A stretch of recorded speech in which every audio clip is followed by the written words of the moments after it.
As the plane climbs to 24,000 feet, the air outside gets thinner and thinner. But the air inside the cabin is pressurized for the passenger's comfort.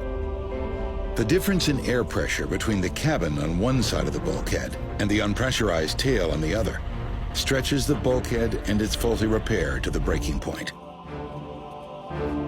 In a test which duplicated these conditions, cracks begin to appear and lengthen around the rivet holes. Until the bulkhead snaps.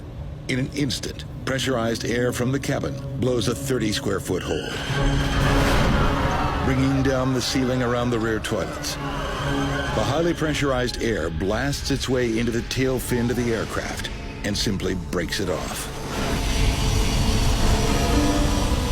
From that moment on, the plane is doomed. The pilots don't know that most of the tail of their aircraft is missing, blown off into the sea below, along with the crucial hydraulic lines that allow them to control the plane.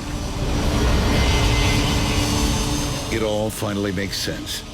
Without the stabilizing influence of the tail, and with the loss of ability to control the rudder and flaps, the pilots cannot control the plane.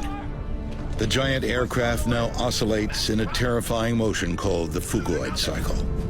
Don't lower the nose! As the nose drops into a shallow dive, the plane gathers speed, which generates lift.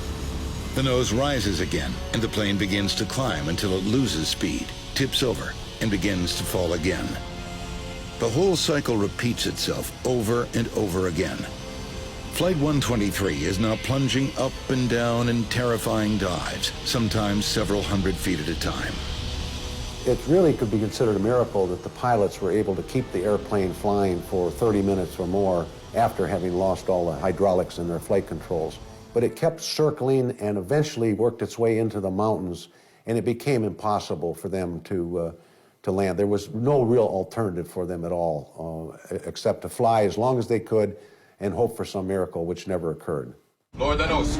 Lower the nose. Yes! Both hands. How about gear down? Gear down! So put the gear down.